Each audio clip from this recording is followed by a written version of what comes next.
Бағбан ханымның өсімдіктер әлемі каналына қош келдіңіздер. Қайырлы күн. Алдында сәбізді қалай тұқымнан егеміз деген видео салған болатынмын. Енді көбісі жалғасын сұрап жатыр екен, сондықтан бүгін жалғасын салуды жөн көрдім.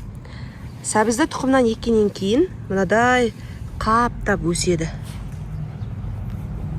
Міне, осындай қаптап өседі.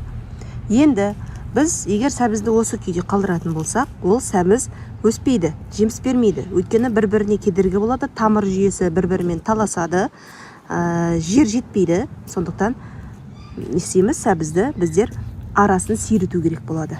Міне, алдарыңызда осындай қаптап тұрған сәбізді біздер сиретіп шықтық. Міне, сәбіздің екеуінің арасы шамамен 5 см, тіпті 10 см деп қалдырсаңыздар болады. Бір-бір түйірден қалдырамыз да аралағын. Мен 5 см етіп қалдырдым, өйткені жастай мен балаларға мына 2-10 см-дің арасындағын балаларға кішкентай болып тұрған кезде жеуге алып бередімін. Сондықтан мен 5 см қалдырдым. Негізінде екі сәбіздің арасы жақсы өсу үшін 10 см қылып қалдыру керек болады. Міне, қазір көрсетемін. Мысалға міне бір сәбізді қалдырдық.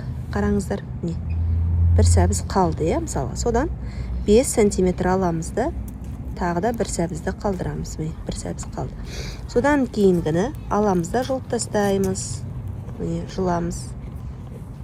Сосын мына жерде қарайсыздар, ең андай ірі деген, жақсы дегендері болады ғой.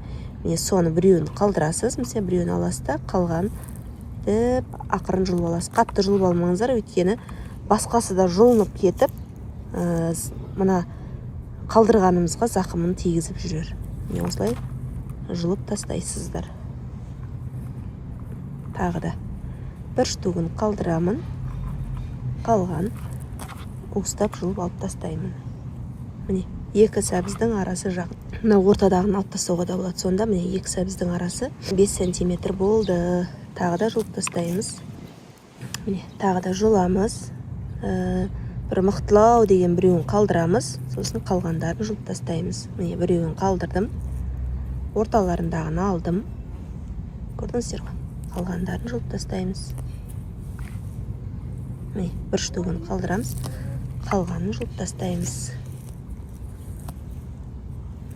Міне, бір штугын қалдырдық. Екеуінің арасы 5 см, тіпті 10 см қылып қалдырсаңыздар да болады.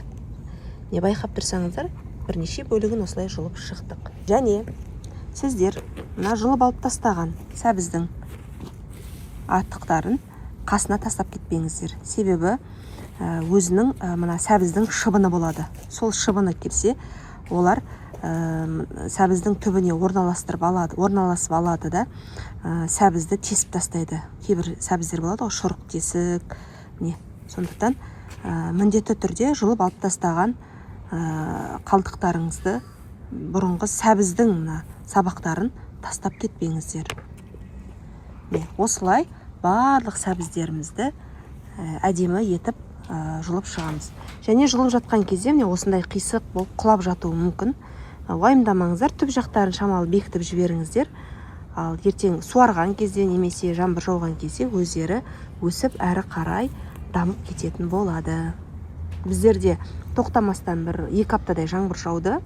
Осы жаңбырдан кейін тұқымнан еккен сәбіз өте тез көтерілді. Сондықтан негізі кішкентай кезінде жұлғанымыз дұрыс болар еді.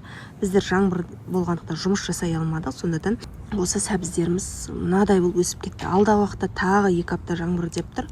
Міне осы жаңбырда қатайып кету үшін біздер бүгін күннің шыққанын пайдаланып жұлып жатырмыз. Міне, пайдалы болды деп ойлаймын. Бағалап кетуді ұмытпаңыздар, достарыңызбен бөлісіңіздер, комментарий қалдырыңыздар, лайк басыңыздар.